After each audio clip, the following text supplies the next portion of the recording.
ఓం సాయిరామ్. సమర్థ సద్గురు సాయినాథ్ మహారాజ్ కి జై. ముందుగా మన సాయి కుటుంబ సభ్యులందరికీ నమస్కారం అండి.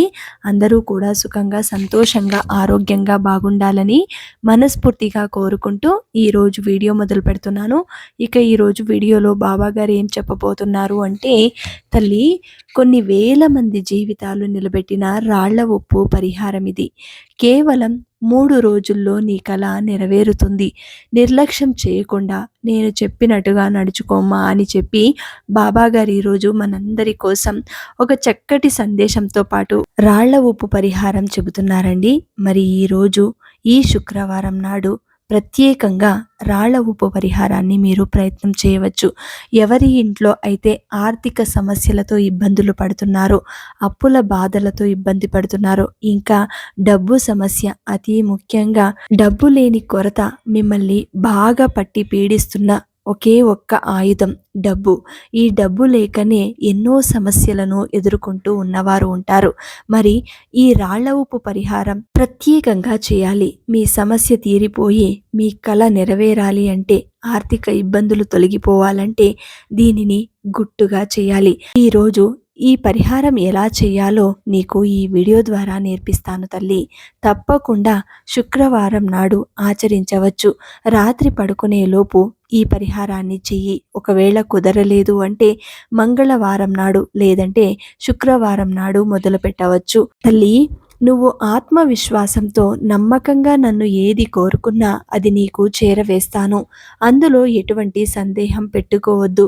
సాయి అని పిలిచి చూడు, ఓయి అని పలుకుతాను. బాబా అను శరణు వేడు, కంటికి రెప్పలా నిన్ను కాపాడుతాను తల్లి.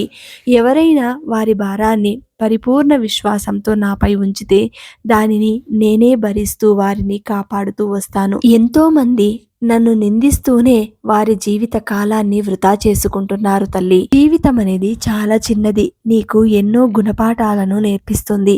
నేనున్నానని నువ్వు నన్ను నమ్మితే చాలు. నేను నీతోనే ఉంటాను. నీలో ధైర్యాన్నై నిన్ను ముందుకు నడిపిస్తాను. ఎవ్వరికి ఎప్పుడు భయపడవద్దు. అందరితో ప్రేమగా, గౌరవంగా బ్రతుకు. ఆలస్యమైనా సరే ఎప్పటికైనా మంచి మాత్రమే గెలుస్తుంది. నిజం మాత్రమే నిలబడుతుంది. నువ్వు ఏది ఎంచుకుంటే అదే నీకు జీవితం అవుతుంది. నీకు వ్యతిరేకంగా దుష్కృత్యాలు చేయి వారిపై మండిపడవద్దు. షిరిడీ సాయి నిరంతరం నిన్ను రక్షిస్తున్నాడన్న నమ్మకంతో ప్రశాంతంగా ఉంటే చాలు. ఎవరి తప్పులు వారినే బాధిస్తాయి. ఈరోజు నిన్ను బాధించిన వారు రేపటి రోజున వారి జీవితంలో వారు అనుభవిస్తారు. ఒకవేళ నీ సంతోషానికి కారణమైన వారు నీ చుట్టూ ఉన్నారు అనుకో, అప్పుడు నీకంటే అదృష్టవంతులు ఇంకెవ్వరూ ఉండలేరు అని అనుకో. ఎవరి గురించి చెడుగా మాట్లాడవద్దు. నిరంతరం నీ గురించే ఆలోచించు. నీ గురించి ఎవరైనా చెడుగా మాట్లాడితే స్పందించవద్దు. ఆ మాటలు నీకేమీ గుచ్చుకోవు. ఎవరు చేసిన పాపానికి వారే ఫలితాన్ని అనుభవిస్తారు. నువ్వు చేసిన దానికి నువ్వే అనుభవించాలి, ఇంకొకరు అనుభవించరు కదా. ఇదే ఆనంద మార్గం అవుతుంది. జీవితంలో అహంకారాన్ని ఎప్పటికీ నువ్వు పోగొట్టుకోవాలి. ఎప్పుడైతే అహంకారం తొలగిపోతుందో నీకు నాకు మధ్య అడ్డగోడ కూడా తొలగిపోతుంది. అప్పుడు మన ఇద్దరం ఒక్కటే అవుతాము. లేస్తానేమో, దయచేసి మీరే నా చెయ్యి పట్టుకోండి బాబా, అప్పుడు మీరు ఎట్టి పరిస్థితుల్లోనూ నా చెయ్యి వదలరు కదా అని నా బిడ్డ అడుగుతుంది. తల్లి, నీ చెయ్యిని నేనెప్పుడో పట్టుకున్నాను. నువ్వే నా నుండి దూరం కావాలని చూస్తున్నావు. నా పైన అనవసరంగా నిందలు వేస్తున్నావు. నీ కోరిక తీరలేదని ఆ విషయంలోనే బాధపడుతున్నావు. ప్రతి క్షణం దాని గురించి ఆలోచిస్తూ నా ముందు అదే చెబుతున్నావు. తప్పకుండా నీ కోరిక తీరుస్తాను. నేను నీ ప్రార్థనలను వినడం లేదని అనుకోవద్దు. ప్రతిరోజు నీ ప్రార్థనలను వింటున్నాను మరియు నేను నీ ప్రార్థనలన్నింటినీ మంజూరు చేస్తాను. కానీ నువ్వెప్పుడు శ్రద్ధాసబూరితో ఓపికగా ఉండాలి. ఆత్మను తెలుసుకోవడానికి జ్ఞానం కావాలి తల్లి. జ్ఞానం దొరకడానికి ధ్యానం చేయాలి. అదే ఆత్మ గురించి ఒకే మనసుతో ఆలోచించడమే ధ్యానం అవుతుంది. అదే మనసుకు శాంతిని, తృప్తిని కలిగిస్తుంది. తల్లి, గుణం ఎప్పుడైనా గుడిదైతే ఆలోచనలు అవిటివిలా కనిపిస్తే నువ్వు ఎన్ని పూజలు పునస్కారాలు చేసినా దేవుడు నిన్ను మెచ్చడు. గుణం ఎప్పుడు గర్వంగా ఉండాలి, గొప్పగా బ్రతకాలి, ఆలోచనలు ఎంతో గొప్పవిగా ఉండాలి. అప్పుడు నువ్వు పూజలు చేసినా చేయకపోయినా భగవన్ నామస్మరణ చేస్తే చాలు, నువ్వు ఉన్నత స్థాయిలో ఉంటావు. ఎన్ని నీళ్లు పోసినా ఎడారిలో మొక్కలు పెంచలేము కదా. ఎన్ని జన్మలెత్తినా, ఎంత పాపం ఒడిగట్టుకున్నా, ఎంత పాద సేవ చేసినా తల్లిదండ్రుల రుణం మాత్రం నువ్వు ఎప్పటికీ తీర్చుకోలేవు. తల్లి, గుడిలో ఉన్న హుండీలో డబ్బులు వేయడం కన్నా గుడి బయట ఉన్న యాచకుడికి 10 రూపాయలు ఇచ్చి చూడు, నువ్వే అతనికి దేవుడివి అవుతావు. దేవుడు ఎక్కడో లేడు, ఒక మనిషి రూపంలో నీ చుట్టూ తిరుగుతూ ఉంటాడు. నువ్వు ఎవరికి ఏ విధంగా సహాయపడతావా అని ఎదురు చూస్తున్నాడు. నీ కర్మఫలాన్ని తగ్గించాలని చూస్తున్నాడు. తల్లి, ఎప్పుడైనా నీకు కష్టం కలిగితే, ఇష్టం లేని సంఘటనలు జరిగినా, ఇది అంతా నీ మనసుకు శిక్షణ ఇవ్వటానికి, శరీరం మరణించిన తర్వాత ఏదైతే నీతో వస్తుందో దానిని పవిత్రం చేయటానికి, దానిని పద్ధతిలో పెట్టడానికి భగవంతుడు చేసే సంకల్పమే కానీ నీ మీద ఇష్టం లేక కాదు, నిన్ను బాధ పెట్టాలని కాదు. బంగారాన్ని మంటలో వేసి ఎలా పవిత్రం చేస్తారో అలా నిన్ను ఇంకా ఎక్కువ పవిత్రం చేయటానికే ఆ భగవంతుడు అలా చేస్తాడు. ఏది ఎలా జరగాలో అలాగే జరుగుతుంది. దానిని మనం అంగీకరించలేక ఆలోచించి ఆలోచించి మనమే ఎన్నో సమస్యలను ఏర్పరచుకుంటున్నాము. ఎంతో ఒత్తిడిని, అలజడిని ఏర్పరచుకుంటున్నాం. వీటినన్నింటినీ వదిలి అన్నింటినీ అంగీకరిస్తూ మన ఎదుట ఏ పనైతే ఉందో దానిని మనస్ఫూర్తిగా చేస్తూ, ఎవరి స్వేచ్ఛ వారికిస్తూ, ప్రతి ఒక్కరిని గౌరవిస్తూ, ఆలోచన లేకుండా ప్రశాంతంగా ఉంటే ఇది నీకు ఆధ్యాత్మికంగా మారుతుంది. కొన్ని జన్మల నుండి వాసనా బలము తరుముకు వస్తూ ఉంటుంది. శరీరం వదిలిపెట్టేసిన మనసు అదే కాబట్టి ఆ వాసన జీవుని పట్టుకుంటుంది. దీనిని అధిగమించడానికి వీలుగా ఈశ్వరుడు ఒక్క మనుష్య జన్మలో మాత్రమే మనకు బుద్ధిని ఇచ్చాడు. ఇతర ప్రాణులకు బుద్ధి లేదు. బుద్ధి అనగా మీ వాసనా బలమును గెలిచే ప్రయత్నమును మీరు చేయుట. ఇది భగవంతుని యొక్క రక్ష మనకు ఏ విధంగా అందిస్తున్నాడు అంటే, జీవితంలో ఒక గుణపాఠం ఇచ్చినప్పుడు దాని నుండి పొందే అనుభవమే అది భగవంతుడు ఇచ్చిన శిక్ష. తల్లి, నిజంగా చెప్పాలి అంటే నువ్వు స్వేచ్ఛగా చేస్తున్నట్టు కనబడే కర్మ వ్యవహారమంతా నిజానికి భగవంతుని యొక్క అజ్ఞానుసారమే జరుగుతుంది. భగవంతుని చేతిలో నీ ఒక పనిముట్టుగా ఉండు. ప్రతి దానిని నా కర్మ, నా ప్రారాబ్ధం అంటూ నీ నెత్తిన వేసుకోవద్దు. బాహ్యంలో కర్మాచారణ ఉండాలి, అంతరంలో భగవద్దీక్ష అనే ఉండాలి. పూజ శరీరం చేత, జపం వాక్కు చేత, ధ్యానం మనస్సు చేత చేయబడుతున్నాయి. పూజ కంటే జపం, జపం కంటే ధ్యానం ఎంతో ఉత్తమమైనది. కాబట్టి ఉపవాసం చేస్తూ భోజనాన్ని ధ్యానించడం కంటే భోజనం చేసి భగవంతుడిని ధ్యానించడం ఎంతో ఉత్తమం. ఏ శక్తి అయితే నిన్ను సృష్టించిందో ఆ శక్తే నువ్వు చేయవలసిన పనులన్నింటినీ చేసేలా చేస్తుంది. అహంకారానికి ఉనికి లేదు కనుక తీవ్రంగా విచారిస్తే అసలు పొందవలసింది ఏమీ లేదని తెలుస్తుంది. నియమించటానికి మనస్సంటూ లేదని తెలుసుకోవాలి. అసలు నీ ప్రయత్నమే లేదని గ్రహిస్తావు. తల్లి, మనస్సు నుంచి వచ్చే అన్ని ఆలోచనలలోకి నేను అనే తలంపే మొదటిది. ఇది లేచిన తర్వాతనే ఇతర తలంపులన్నీ వస్తాయి. కాబట్టి యథార్థంగా ఉండే ఎక్కడైనా నిర్భయంగా ఉండవచ్చు. వేషం వేస్తే ఎప్పుడెవరు పట్టుకుంటారోనని మన మనస్సు మనకే శత్రువుగా బాధిస్తుంది. కాబట్టి నువ్వు నీలా బ్రతుకు, జ్ఞానాన్ని పొందు. జ్ఞానం శరీరాన్ని అలంబనగా చేసుకుని భక్తులను అనుగ్రహించినట్లు దైవం పర్వతాన్ని అలంబనగా చేసుకుని భక్తులను అనుగ్రహిస్తుంది. ఆ దివ్య శరీరమే భగవంతుడు. ఆ దివ్య పర్వతమే ఆ పరమాత్ముని యొక్క నివాసం. తండ్రి సంపాదనను సులభంగా అనుభవించడానికి కొడుకుకి స్వాతంత్ర్యం దొరుకుతుంది. కానీ అదే స్వాతంత్ర్యం కొడుకు సంపాదించేటప్పుడు తండ్రికి దొరకడం లేదు.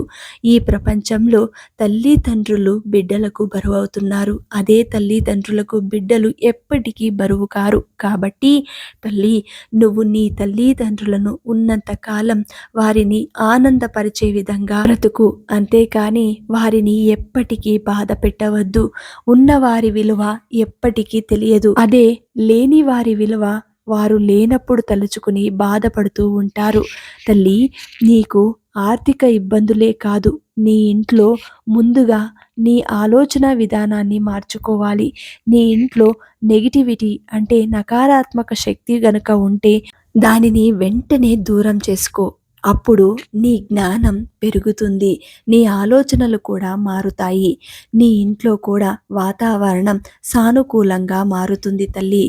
గురువు నేర్పేది పాఠం, బ్రతుకు నేర్పేది అనుభవ పాఠం, శత్రువులు నేర్పేది గుణపాఠం. గురువు నేర్పిన పాఠం శ్రద్ధగా విన్నవారికి జీవిత పాఠం చక్కగా బోధపడుతుంది.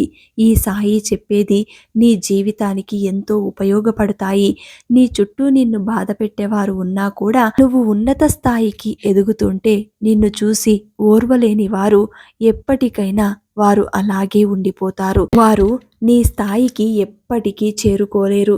స్థాయిని చూసి స్నేహం చేసేవారి కంటే మనస్సును చూసి స్నేహం చేసేవారే నిజమైన మిత్రులు. కాబట్టి తల్లి, స్నేహం అనే ముసుగులో నిన్నెవరైనా బాధ పెట్టినా, నిన్ను మోసం చేసినా ఆ భగవంతుడు అన్నీ చూసుకుంటాడు.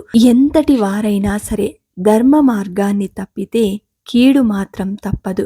కర్ణుడు అత్యంత బలశాలి అయిన ధర్మాన్ని తప్పి కురుక్షేత్రంలో హతమయ్యాడు. ఇది భగవద్గీతలో మనం చదువుకోవచ్చు. కాలమే అన్నింటికీ సమాధానం చెబుతుంది. నువ్వు చేసిన పూజలకు ప్రతిఫలం ఇచ్చిన దేవుడు నువ్వు చేసిన పాపాలకు కూడా ప్రతిఫలం ఇచ్చే తీరుతాడు. ఈరోజు ఒకరి నుండి నువ్వు మోసపోయావు అని అంటున్నావే, డబ్బు విషయంలో కానీ ఇంకేదైనా సరే, స్నేహం విలువైనా సరే, ఏదైనా నువ్వు పోగొట్టుకున్నావు అంటే కేవలం అది కర్మానుసారంగా నడిచి ఉంటుంది. కర్మ ఎవ్వరిని వదిలిపెట్టదు. తల్లి, నీ జీవితంలో డబ్బే ప్రధానమని అనుకుంటే తప్పకుండా నేను సహాయం చేస్తాను. ఈరోజు నీ కలని నెరవేర్చే బాధ్యత ఈ సాయిది. ఎందుకంటే నీ కోసమే నువ్వు పడుతున్న బాధలు చూసి ఈ పరిహారం తీసుకొచ్చానమ్మా. తప్పకుండా నువ్వు వెంటనే ప్రయత్నం చేసి చూడు. రాళ్ల ఉప్పు తీసుకుని దీనిని శుక్రవారం, మంగళవారం లేదా ఆదివారం నాడు ప్రయత్నం చేయవచ్చు. ఇంకా అమావాస్య, పౌర్ణమిల రోజున కూడా ఈ రాళ్ల ఉప్పు పరిహారాలను నువ్వు చేసుకోవచ్చు. చక్కగా ఈ శుక్రవారం నాడు రాత్రి పడుకునే ముందు రాళ్ల ఉప్పుతో ఈ చిన్న పరిహారాన్ని చెయ్యి. ముందుగా రాళ్ల ఉప్పు తీసుకుని ఒక బౌల్లో వేసుకుని దానిని పూజా మందిరంలో లక్ష్మీ పటం ముందు ఉంచుకోవాలి. అలా పెట్టుకుని దాని మీద 7 లవంగాలు పెట్టి దాని మీద ఒక చిన్న మట్టి దీపం పెట్టి దీపారాధన చేయండి. అందులో ₹1 లేదా ₹2 బిళ్ళను వేసి దీపారాధన చేసి ఆ తల్లితో మీ సమస్యని చెప్పుకోండి. ఆర్థిక ఇబ్బందులు తొలగిపోవాలని ఆ తల్లితో వేడుకోండి.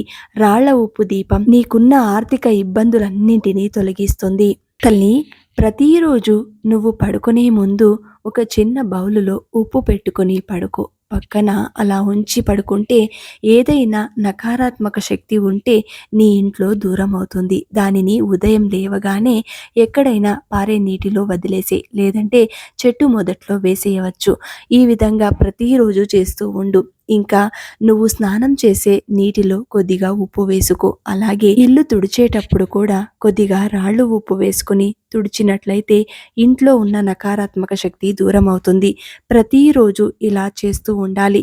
అలాగే అమావాస్య, పౌర్ణమిల రోజున రాళ్ల ఉప్పుని కొద్దిగా మట్టి ప్రమిదంలో వేసి దానిపైన ఒక నిమ్మకాయని తీసుకుని 2 భాగాలుగా చేసి ఒక భాగానికి పసుపు, ఒక భాగానికి కుంకుమ చక్కగా రాసిన తర్వాత మీ గుమ్మానికి అటువైపు ఇటువైపు ఉంచాలి.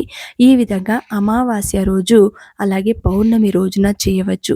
మీ ఇంట్లో ప్రతి నిత్యం ఉప్పు దీపారాధన చేస్తే మరీ మంచిదవుతుంది.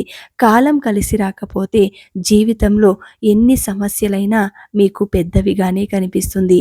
తల్లి, ప్రతిరోజు ఇంటి యజమాని బ్రహ్మ ముహూర్తంలో లేచి మీ ఇంటి దైవాన్ని, మీ ఇంటి ఇలవేల్పుని ఆరాధించినట్లయితే జీవితంలో మీ కుటుంబం ఉన్నత స్థాయిలో నిలబడుతుంది.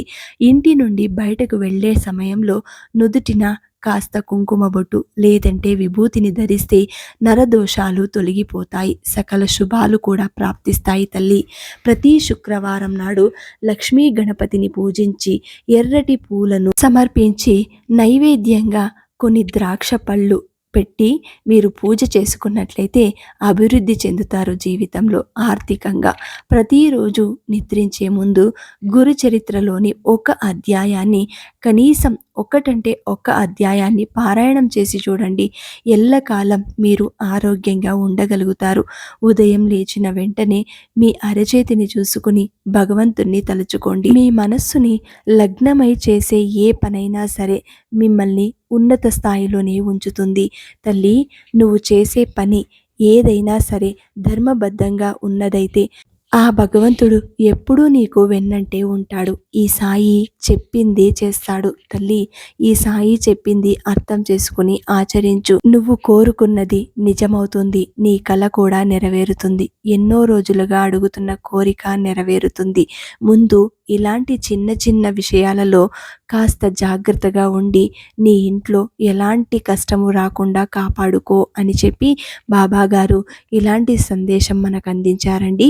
ఈ సందేశం మీకు నచ్చితే శ్రద్ధా సబూరి అని కమెంట్ చేయండి. అలాగే ఈ వీడియోని అందరికీ అందేలాగా షేర్ చేయండి, లైక్ చేయండి. మళ్ళీ ఇంకొక మంచి వీడియోతోటి మీ ముందుంటాను. అంతవరకు సెలవు. సర్వే జనా సుఖినో భవంతు. సర్వం శ్రీ సాయినాథార్పణమస్తు.